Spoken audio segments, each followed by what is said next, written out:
చివరికి తనదే గవర్నమెంటు, తానే అధికారుల మీద ప్రెజర్ పెట్టడము, తర్వాత తన మీద ఉన్న కేసులు తానే కోర్టులో పిటిషన్ ఎలా వేయించుకొని విత్డ్రా చేసుకుంటా ఉన్నారు. ఇది బెయిల్ వయలేషన్స్ కాదా అన్న కాడికి అన్న వివరాలతో చివరిగా ఫైనల్గా కంక్లూజన్స్లోకి పోతాం. సో ఇవి by and large agenda items. సుదీర్ఘంగానే ఉంటుంది, బట్ ప్రతి అంశం కూడా రాష్ట్ర ప్రజలకు తెలియాల్సిన అవసరం ఉన్న అంశాలే. నాణ్యానికి ఇటువైపున్న వర్షను ప్రజలందరికీ కూడా తెలుసుకోవాల్సిన అంశాలు. సో మొట్టమొదటిగా రైతుల సమస్యల దగ్గర నుంచి మొదలు పెడదాం. నిజంగా ఈరోజు రాష్ట్రంలో వ్యవసాయం ఎలా ఉంది, రైతుల పరిస్థితి ఎలా ఉంది అన్నది నిజంగా చూస్తే రాష్ట్రంలో పాలన సేవ్ ఆంధ్రప్రదేశ్, సేవ్ ఆంధ్ర అన్న పరిస్థితి మాదిరిగానే ఆంధ్ర రాష్ట్రంలో పాలన సాగుతూ ఉంది. అందరూ కూడా దేశం మొత్తం కూడా హలో ఇండియాస్, మా రాష్ట్రం వైపు ఒకసారి చూడండి అని చెప్పి నిజంగానే ప్రతి ఒక్కళ్ళం అనాల్సిన పరిస్థితిలోనే ఈ రాష్ట్రంలో ఈరోజు పాలన సాగుతూ ఉంది. మరి ముఖ్యంగా అడుగులు ముందుకు వేస్తే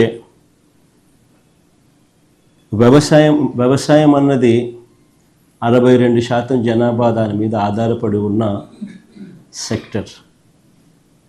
ఈ వ్యవసాయం అన్నది ఏ రాష్ట్ర ప్రభుత్వమైనా కూడా రైతులను సంతోషంగా పెట్టి, వ్యవసాయం అన్నది ఒక పండుగగా చేస్తేనే, రైతు సంతోషంగా ఉంటేనే రాష్ట్రం సంతోషంగా ఉంటుంది. రైతు కూలీ సంతోషంగా లేకపోతే రాష్ట్రం ఎప్పుడూ కూడా ఎదగదు, వెనకడుగు వేయాల్సింది. మా హయాంలో పండుగగా ఉన్న వ్యవసాయం చంద్రబాబు నాయుడు గారి హయాంలోకి వచ్చేసరికి అది దండుగలా మార్చిన పరిస్థితి.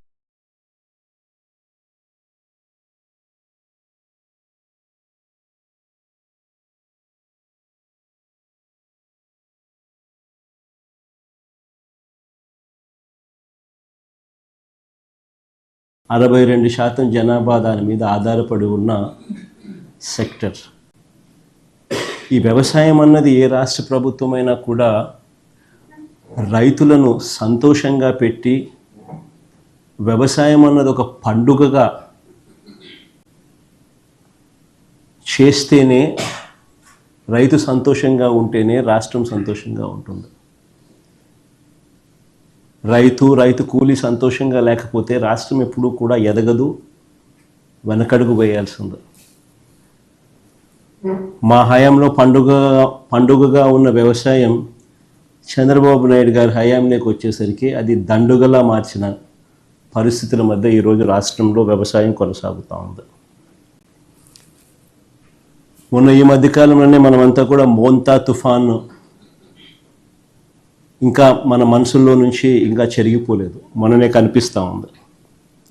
అసలు ఆ మోంతా తుఫాను వచ్చినప్పుడు మీ అందరికీ కూడా అవగాహన ఉండి ఉంటుంది. అసలు ఏ రకంగా దానికి బిల్డప్ ఇచ్చారని అంటే, ఇక్కడ నుంచి చంద్రబాబు నాయుడు ఆర్టీజీఎస్ కార్యాలయంలోకి పోయి ఆయనతో పాటు ఆయన కొడుకు, ఆయనకు తోడు ఆయన దత్తపుత్రుడు, ఏ రకంగా ముగ్గురు కలిసి ఏ రకంగా దాన్ని అసలు ఎలాంటి బిల్డప్ ఇచ్చినారు అని అంటే, వాళ్ళు ఇవ్వడము, దానికి తోడు వాళ్ళ ఎల్లో మీడియా, వాళ్ళ ఈనాడు అయితేనేమి, వాళ్ళ ఆంధ్రజ్యోతి అయితేనేమి, వాళ్ళ TV5 అయితేనేమి, అసలు ఏ లెవెల్లో బిల్డప్ ఇచ్చినారు అని అంటే, ఏకంగా వీళ్ళే తుఫానును పీకబట్టి డైవర్ట్ చేసినట్టుగా, అసలు వీళ్ళు గాన ఆర్టీజీఎస్లో గాన టీవీల ముందర గాన ఆ కంప్యూటర్ల మీద వీళ్ళు గాన కూర్చోకపోయినంటే అసలు ఇంకా రాష్ట్రంలో తుఫాన్ ఎఫెక్ట్ ఇంకా ఏ స్థాయిలో ఉండేది అని అంటే, వీళ్ళు కాబట్టి దాన్ని ఆపగలిగినారు అన్న లెవెల్లో బిల్డప్ ఇచ్చినారు. బిల్డప్లో చూసిన తర్వాత చివరికి విషయానికి ఎన్నిక వస్తే తుఫాను చేసిన తుఫాను చేసిన బీభత్సం, ఆ డెవస్టేషన్ తర్వాత ప్రభుత్వం స్పందించిన తీరు, ఫైనల్ పరిస్థితులు ఏమిటి అని చెప్పి చూస్తే తుఫాను కారణంగా నష్టపోయిన ఏ రైతుకు కనీసం ఒక పైసా సహాయం అందలేదు.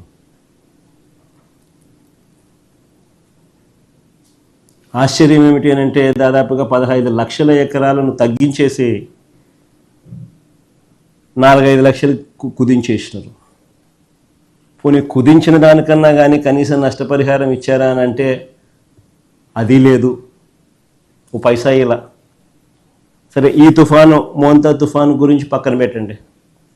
చంద్రబాబు నాయుడు గారి ఈ 19 నెలల పరిపాలనలో రాష్ట్రంలో దాదాపుగా 17 సార్లు ప్రకృతి వైపరీత్యాల కారణంగా, అంటే అది కరువు కావచ్చు, తుఫాన్లు కావచ్చు, 17 సార్లు ఈ 19 నెలల కాలంలో చంద్రబాబు నాయుడు గారి పరిపాలనలో ఈ 19 నెలల కాలంలో 17 సార్లు ఇన్పుట్ సబ్సిడీని వారంట్ చేసింది.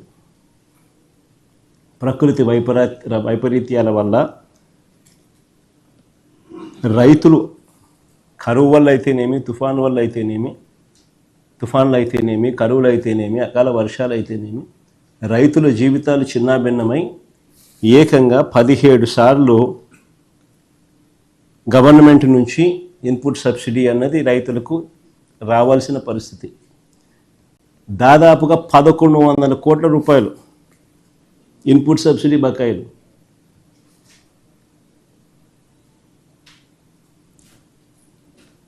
ఇచ్చి పుణ్యం కట్టుకోలేదు పెద్ద మనిషి.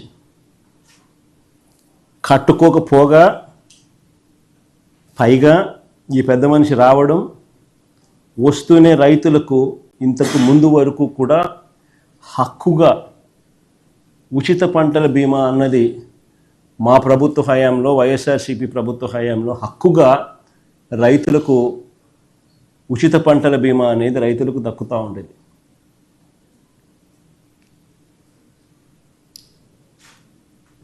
అలాంటిది మా హయాంలో అయితే దాదాపుగా 7,400 కోట్లు, 7,800 కోట్లు ఇచ్చినాం రైతులకు. ఉచిత పంటల బీమా ప్రభుత్వమే చేసి, రైతు తరఫున కూడా ప్రభుత్వమే కట్టి దాదాపుగా 7,800 కోట్లు, 7,400 కోట్లు, ఎగ్జాక్ట్గా నెంబరు 400-500 crores అటు ఇటు, 7,400-7,800 crores ఆ కైండ్ ఆఫ్ సపోర్ట్ ఫార్మర్స్కు ఇవ్వడం జరిగింది. ఈరోజు రైతులకు హక్కుగా రావాల్సిన ఆ ఉచిత పంటల బీమా చంద్రబాబు నాయుడు అధికారంలోకి రాగానే ఆ బీమా పథకాన్ని రద్దు చేసినాడు.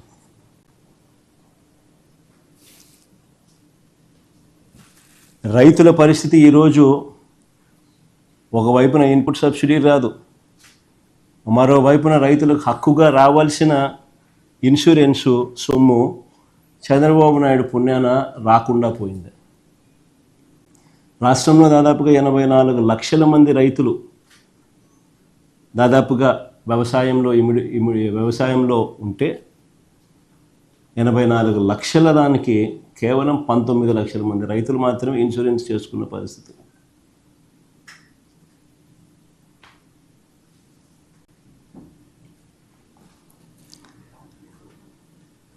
ఆశ్చర్యం కలిగించే విషయం ఇంకోటి ఏంటి అని అంటే రైతులు, కౌలు రైతులు అంతా కలిపి నంబర్స్ సార్. మామూలుగా ఖరీఫ్ టైంలో 84 lakh acres, 87 lakh acres to 84 lakh acres మామూలు కల్టివేషన్ జరుగుతుంది. ఈరోజు 19 లక్షల ఎకరాలకు మాత్రమే ఇన్సూరెన్స్ కనిపిస్తూ ఉంది.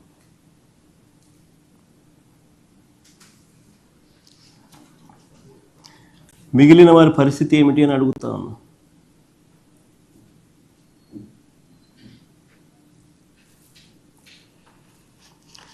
రోజు చంద్రబాబు నాయుడు గారి దగ్గర నుంచి స్పీచ్లు వింటూ ఉంటాం మనమంతా కూడా. ఆ స్పీచ్ల్లో ఏ పొద్దు కూడా ఊకదంపుడు ఉపన్యాసాలు ఇస్తూ ఉంటాడు చంద్రబాబు నాయుడు. కానీ చంద్రబాబు నాయుడు పెండింగ్లో ఉన్న ఇన్పుట్ సబ్సిడీ బకాయిలు ఎప్పుడు ఇస్తాడని మాత్రం చెప్పడు. తాను ఇన్సూరెన్స్ రద్దు చేయడం వల్ల, తాను ఇన్సూరెన్స్ కట్టకపోవడం వల్ల నష్టపోయిన ఆ రైతులకు ఎప్పుడు ఆ ఇన్సూరెన్స్ నష్టాన్ని పూడుస్తాడో అని మాత్రం చెప్పడు. ఆయన ఊకుదంపుడు ఉపన్యాసాలన్నీ కూడా వింటూ ఉంటే చివరకు అన్నిటికన్నా ఇంకా బాధాకరమైన విషయం ఏంటంటే పెట్టుబడి సహాయం అంటే క్యాపిటల్ సపోర్ట్ కింద పిఎం కిసాన్ కాక అన్నదాత సుఖీభవ అని పేరు పెట్టి ప్రతి సంవత్సరం 20,000 ఇస్తానన్నాడు. ఆయన అధికారంలోకి వచ్చి 2 ఏళ్ళు 40,000 రూపాయలు ఇవ్వాలి, సంవత్సరానికి 20,000 అంటే కేవలం 10,000 ఇచ్చి 30,000 ఎగరగొట్టాడు. సో రైతుల పరిస్థితి ఏమిటి అని అంటే, ఒకవైపున క్యాపిటల్ సపోర్ట్ అంటే పెట్టుబడి సహాయం రైతులకు దక్కకుండా పోయింది. 40,000 రావాల్సిన చోట 10,000 ఇచ్చి చేతులు దులుపుకేసుకున్నాడు, 30,000 మోసం చేసి. మరోవైపున ఇన్పుట్ సబ్సిడీ ఇవ్వడంలా మా ప్రభుత్వ హయాంలో సమయానికే సీజన్ ముగిసేలోగానే వచ్చే ఇన్పుట్ సబ్సిడీ రాకుండా పోయింది. మా హయాంలో ఉన్న రైతు భరోసా ఈరోజు కనుమరుగైపోయింది. మా హయాంలో ఉన్న ఉచిత పంటల బీమా ఈరోజు రైతులకు ఒక హక్కుగా రావాల్సిన ఇన్సూరెన్స్ రాకుండా పోయింది. ఇవన్నీ ఒక ఎత్తు అయితే, రెండో ఎత్తు అన్నిటికన్నా బాధాకరమైన విషయం ఏమిటంటే, ఈరోజు ఇన్ని కష్టాల మధ్య రైతు వ్యవసాయం చేస్తే ఏ పంటకు ఈరోజు రైతన్నలకు గిట్టుబాటు ధర రాని పరిస్థితి ఈరోజు రాష్ట్రంలో చూస్తాం. గత ఏడాది లాస్ట్ ఇయర్ ధాన్యం, కందులు, మినుములు, పెసలు, సజ్జలు, మిర్చి, పొగాకు, ఉల్లి, టమాటో, కొక్కో, చీనీ, మామిడి ఇలా ఏ పంట తీసుకున్నా కూడా ధరలు రాక రైతన్నలు తీవ్రంగా నష్టపోయిన పరిస్థితులే కనిపిస్తాయి. ఇక ఈ ఏడాది పరిస్థితి చూస్తే కూడా అంతే. ఇప్పటికే మోంతా తుఫానుతో నష్టపోయి ఉన్న ఆ రైతులకు ధాన్యాన్ని కొనేవాడు లేడు. మామూలుగా 75 కేజీల బస్తా ఎంఎస్పి ప్రకారం 1,776 రూపాయలు రావాలి. ఈరోజు పరిస్థితి ఏమిటి అని అంటే, రైతులకు 1,200 రూపాయలకి ఇస్తారా, 1,300 రూపాయలకి ఇస్తారా అని చెప్పి ఈరోజు దళారులు రైతులను ఈరోజు అడుగుతా ఉన్న పరిస్థితి. ఆశ్చర్యం కలిగించే విషయం ఏమిటి తెలుసా? ఇంకో పక్క దిత్వా తుఫాన్ అంటే ఇప్పుడు జరుగుతా ఉంది, లాస్ట్ ఫ్యూ డేస్ నుంచి దిత్వా తుఫాను చూస్తూ ఉన్నాం. ఇంకో పక్క దిత్వా తుఫాను హార్వెస్టింగ్ సమయంలో వస్తుందని 10 రోజుల ముందే మనకు తెలుసు.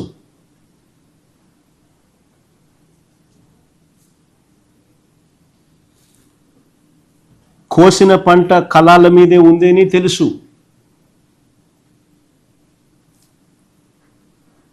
ఇంకా ఆశ్చర్య విషయం ఏమిటంటే, ఈ పంట కొనకపోతే ధాన్యం తడిచిపోతుంది అని తెలుసు.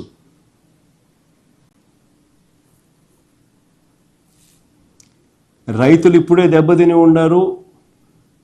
ఈ ధాన్యం మనం కొనుగోలు చేయకపోతే రైతులు ఇంకా నష్టపోతారు అని కూడా తెలుసు. కానీ చంద్రబాబు గారు మాత్రం చోద్యం చూస్తూనే ఉన్నారే తప్ప రైతులను ఆదుకునే కార్యక్రమం ఎక్కడా జరగలేదు. ఒకసారి ఆలోచన చేయమని అడుగుతాను, మీ ద్వారా రాష్ట్ర ప్రజలందరినీ కూడా ఆలోచన చేయమని అడుగుతాను. మా హయాంలో ఇలాంటి పరిస్థితులు కన్నా వచ్చి ఉన్నప్పుడు మా ప్రభుత్వ హయాంలో ఎలా స్పందన ఉండేది అని ఒక్కసారి గుర్తు తెచ్చుకోమని అడుగుతాను రాష్ట్ర ప్రజలు. వార్ ఫుటింగ్ బేసిస్ మీద మొత్తం యంత్రాంగం అంతా పనిచేసి ఉండేది.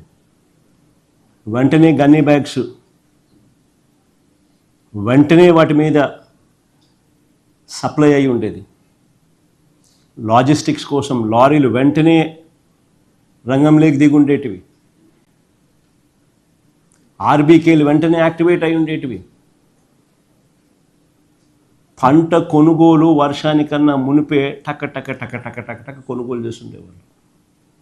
ఈ గతంలో జరిగాయి.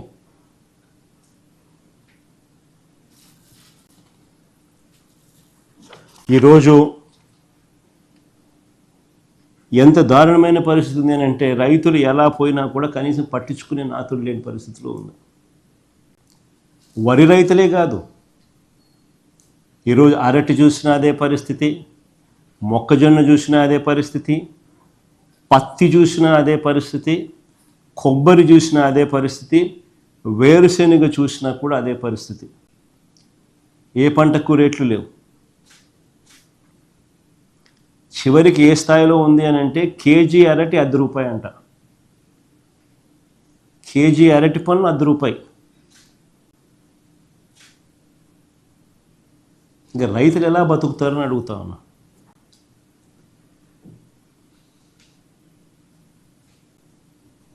ఇంతటి ఘోరంగా పాలన సాగుతూ ఉంది.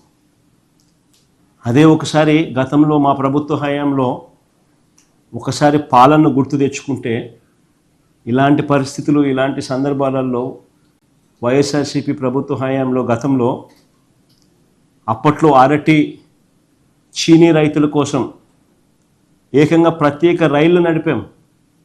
అనంతపురం నుంచి ఢిల్లీకి, తాడిపత్రి నుంచి ముంబైకి, నంద్యాల కర్నూలు నుంచి గజియాబాద్కు, లక్నోకు ప్రత్యేక రైళ్లు నడిచినాయి.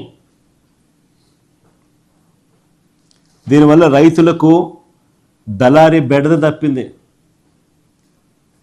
రవాణా ఖర్చు దాదాపు 40% తగ్గింది.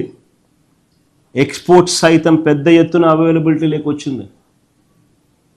మా ప్రభుత్వం రాకమునుపు అరటి ఎక్స్పోర్ట్స్ 23,000 టన్స్ ఉంటే మా ప్రభుత్వం 23-24కి వచ్చేసరికి 3 లక్షల టన్నుల ఎక్స్పోర్ట్స్ అరటి.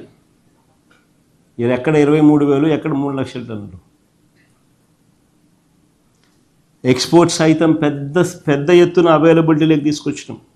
రైతులకు అదనంగా 20-40% రేట్లు పెరిగాయి.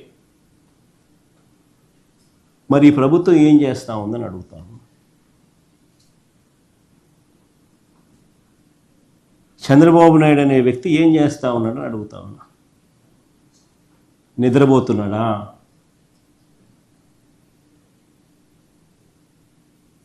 చంద్రబాబు నాయుడు గారిని గట్టిగా అడుగుతా ఉన్నా, నిన్ను ముఖ్యమంత్రిగా చేసింది ఎందుకు అని. గాడిదలు గాయడానికా నిన్న ముఖ్యమంత్రిగా చేసింది అని అడుగుతా ఉన్నా. కాదు కదా, గాడిదలు కాయడానికి కాదు కదా. పట్టించుకోవాలి కదా రైతులను.